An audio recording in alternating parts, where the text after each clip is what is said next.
नमस्कार भैया बहनों, कैसे हो भाई सब? बढ़िया। चलो आज हम पढ़ेंगे अध्याय 2 व्यावसायिक संगठन के विभिन्न स्वरूप का लास्ट टॉपिक, यानी इसका भाग हो गया है 10। काफ़ी लंबा चैप्टर था ये हमारा और इम्पोर्टेंट भी है। तो लास्ट टॉपिक है इसका, व्यावसायिक संगठन के विभिन्न स्वरूपों का चयन करते समय हमें कौन कौन से ऐसे घटक हैं जिनका ध्यान रखना चाहिए।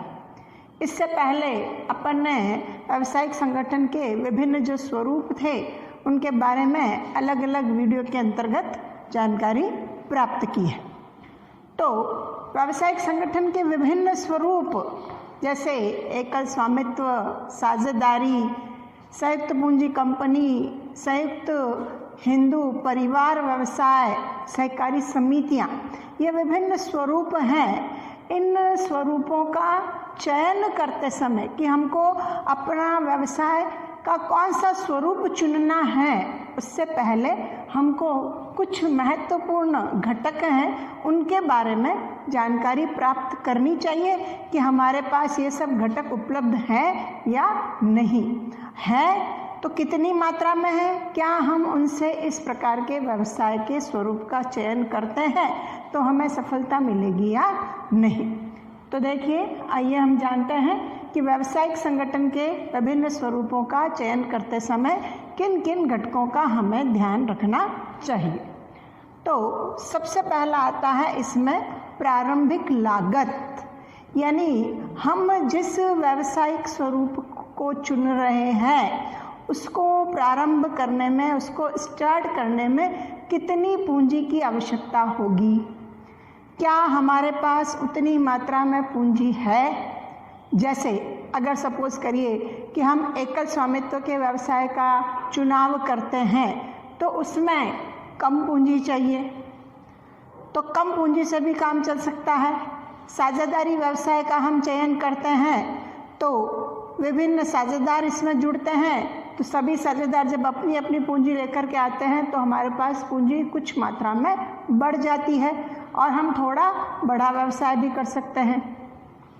अगर संयुक्त पूंजी कंपनी की बात करें तो उसके लिए हमारे पास पर्याप्त मात्रा में, अगर निजी कंपनी खोल रहे हैं तो कम से कम जो पूंजी है वह 1 लाख, और अगर सार्वजनिक कंपनी की स्थापना कर रहे हैं तो कम से कम 5 लाख होनी चाहिए।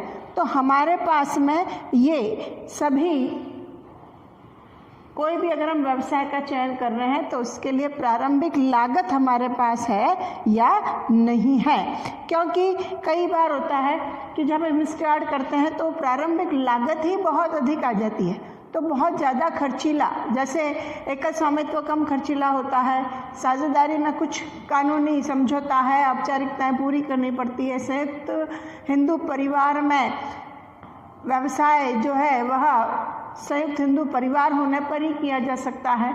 संयुक्त पूंजी कंपनी की अगर हम स्थापना करना चाहते हैं तो उसमें बहुत ज़्यादा पूंजी की आवश्यकता होती है, क्योंकि प्रारंभिक लागत ही उसमें अधिक आती है। तो कहने का मतलब है कि प्रारंभिक लागत कितनी आएगी इसका ध्यान रखते हुए हमको कार्य करना चाहिए। दूसरा आता है इसमें दायित्व। दायित्व के अंतर्गत कि भाई दायित्व हमारा कैसा रहेगा। हमने पढ़ा था कि एकल स्वामित्व में स्वामी का, व्यवसायी का जो दायित्व होता है वह असीमित होता है। साझेदारी में भी साझेदारों का दायित्व असीमित होता है, और संयुक्त हिंदू परिवार व्यवसाय में कर्ता का दायित्व असीमित होता है, बाकी सभी सदस्यों का दायित्व सीमित होता है। और संयुक्त पूंजी कंपनी में सदस्यों का दायित्व उनके द्वारा खरीदे गए अंशों की राशि तक सीमित रहता है, यानी असीमित दायित्व अगर है तो रिस्क बिजनेस में अधिक रहती है। तो हमको यह देखना चाहिए कि हम किस प्रकार के व्यवसाय का चुनाव करें जिसमें दायित्व जो है वह ज़्यादा असीमित ना हो, हम अपनी व्यावसायिक पूंजी से ही दायित्वों का भुगतान कर सके, हमें अपनी निजी संपत्ति बेच करके उसका भुगतान करने की आवश्यकता नहीं रहे। चूँकि जैसा अभी मैंने आपको बताया कि कंपनी संगठन एक ऐसा रहता है जिसमें सदस्यों का जो दायित्व होता है वह उनके द्वारा खरीदे गए अंशों की राशि तक सीमित होता है। तो निवेशक जो पैसा लगाने वाले होते हैं, अंशधारी, वो इसी प्रकार संयुक्त पूंजी कंपनी के अंशों में निवेश करना ज़्यादा उचित समझते हैं। तो दायित्व को भी हमें ध्यान में रखते हुए कार्य करना चाहिए, चयन करना चाहिए व्यावसायिक संगठन के स्वरूप का। तीसरे नंबर पर आता है निरंतरता, कंटिन्यूटी, कि हम जो व्यवसाय प्रारंभ करने जा रहे हैं क्या उसको हम निरंतर आगे चला सकते हैं, क्योंकि एकल स्वामित्व है जिसमें अगर स्वामी बीमार हो जाता है, दिवालिया हो जाता है या उसकी मृत्यु हो जाती है और पीछे कोई संभालने वाला नहीं है तो व्यवसाय को बंद करना पड़ सकता है। इसी तरीके से साझेदारी फर्म में भी किसी साझेदार के पागल होने, दिवालिया होने या फर्म छोड़कर जाने, मृत्यु होने पर साझेदारी समाप्त हो जाती है। अगर आगे कंटिन्यूटी में रखनी है साझेदारी फर्म को तो वापस से नया समझौता करना होता है। और संयुक्त पूंजी कंपनी है तो उसमें कंपनी का जो अस्तित्व है वह उसके सदस्यों से पृथक होता है। सदस्य आए या जाएं उससे कंपनी के अस्तित्व पर कोई प्रभाव नहीं पड़ता, कंपनी निरंतर चलती रहती है। तो इस बात का भी हमको स्वरूप का चयन करते समय ध्यान रखना चाहिए कि हम इसकी कंटिन्यूटी रख पाएंगे या नहीं रख पाएंगे।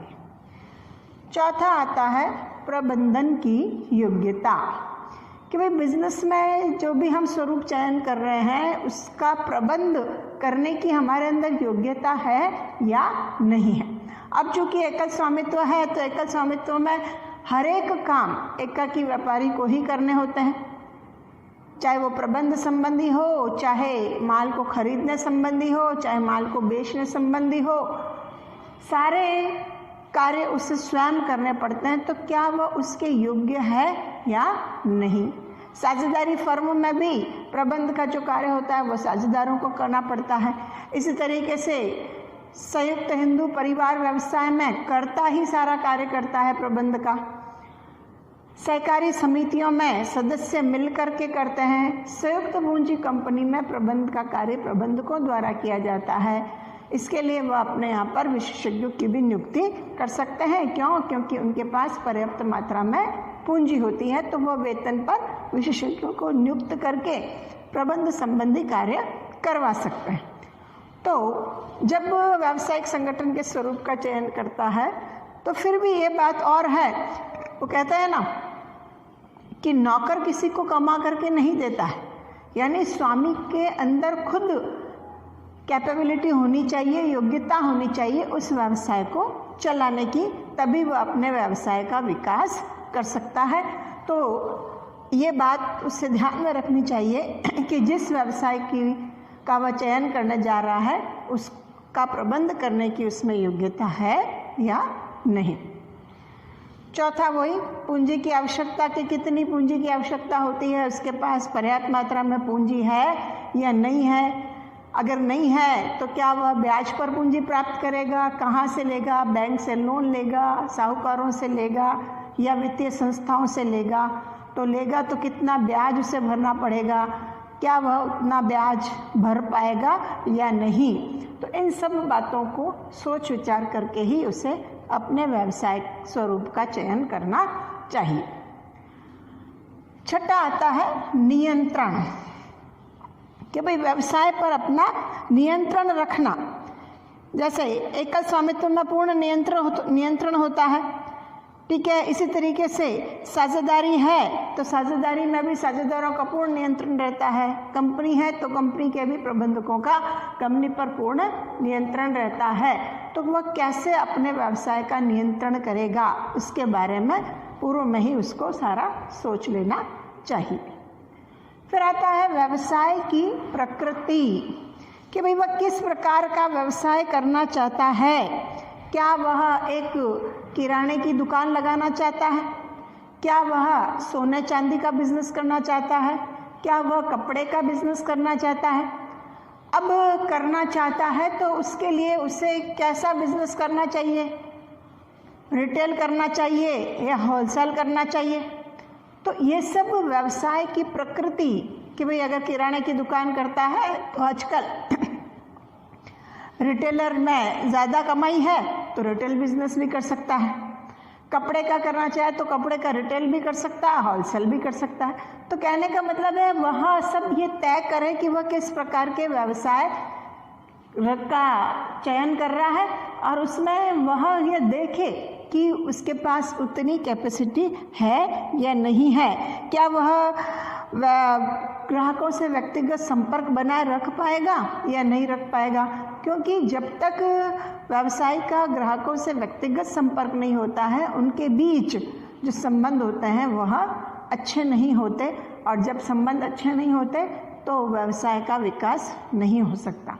तो इस प्रकार से ये कुछ मुख्य बातें हैं जिनको हमको किसी भी व्यावसायिक संगठन के स्वरूप का चयन करने से पूर्व ध्यान में रखना चाहिए। उसके बाद हमें यह तय करना चाहिए कि हमें किस प्रकार के व्यवसाय का प्रारंभ करना चाहिए, एकल स्वामित्व के रूप में करना चाहिए, साझेदारी के रूप में करना चाहिए, या संयुक्त हिंदू परिवार व्यवसाय के रूप में करना चाहिए, या सहकारी समितियों या संयुक्त पूंजी कंपनी। इस प्रकार से हमारा जो ये सेकंड चैप्टर है वह ख़त्म होता है। इसके सारे क्वेश्चन आंसर अंतर वगैरह सब हैं, ये सब आपको करने हैं।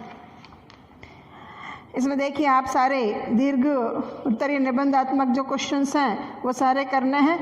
छोटे छोटे क्वेश्चन भी सारे आपने जैसे जिस टॉपिक आए होंगे किए होंगे, और अंतर से रिलेटेड क्वेश्चन भी एक जरूर इसमें एग्जाम में आता है। तो आपको सारे अंतर हैं एक तालिका के रूप में दे रखे हैं यहाँ पर तो, लेकिन आपको अपनी लैंग्वेज में लिखते हुए अंतर लिखने हैं। वैसे मैं आपको एक PDF भेजती हूँ जिसमें 2-3 अंतर लिखे हुए हैं, तो आप वो अपनी कॉपी में कीजिएगा और उसको याद करिएगा, और सारे क्वेश्चन आंसर।